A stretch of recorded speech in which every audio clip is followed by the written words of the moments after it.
इमानदारी हा शब्दच मुळात, प्रामाणिकपणा हा शब्दच मुळात नीलम गोरे यांच्या शब्दकोशामध्ये नाहीये।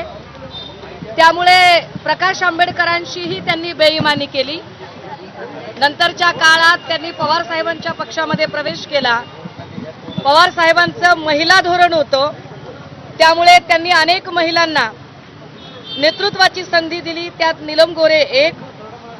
परंतु त्याही संधीचं त्याची जाणीव न ठेवता, मी जसं म्हटलं की इमानदारी हा शब्द त्यांच्या शब्दकोशात नाही, त्यांनी पवार साहेबांशीही आणि त्यांच्या पक्षाशीही बेईमानी केली।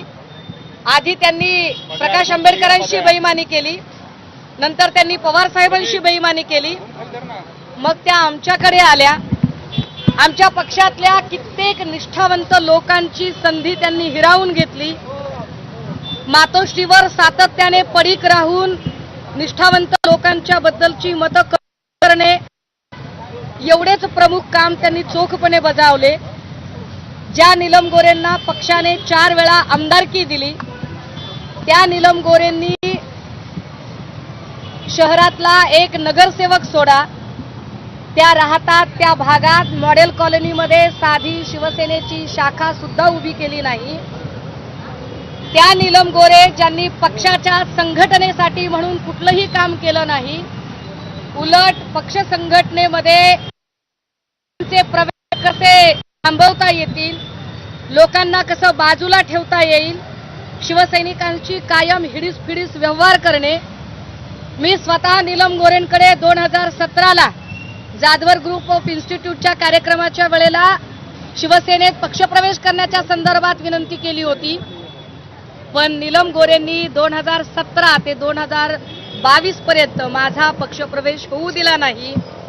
अक्षरशः नीलम गोरेंना न सांगता गुपचूप, म्हणजे पक्षप्रवेश होईपर्यंत नीलम गोरेंच्या कानावर पडू नये याची काळजी अनेक नेत्यांनी घेतली आणि सन्माननीय सचिन भाऊ आहिर यांच्या उपस्थितीत माझा पक्षप्रवेश होऊ शकला। हे उदाहरण यासाठी की नीलम गोरे कधीही कुणालाही पक्षात येऊ देत नाहीत, वाढू देत नाहीत। पक्षात कुणाला प्रवेश द्यायचा, कुणाला नेमणूक द्यायची, कुणाला जबाबदारी द्यायची, कुणाला पद द्यायची, हे सगळं काम नीलम गोरे बघायच्या।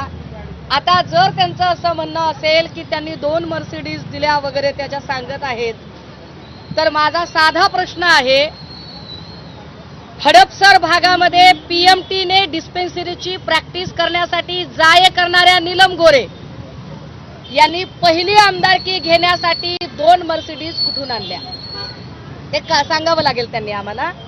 की जर त्यांना आम्ही आमदारकी दिली आणि पद देण्यासाठी जर मर्सिडीज असतील, तर नीलम गोरेंनी सुद्धा मर्सिडीज दिल्या असतील कदाचित। मग नीलम गोरेंनी मर्सिडीज कुठून आणल्या, कारण त्या तर पीएमटीने ये जा करायच्या।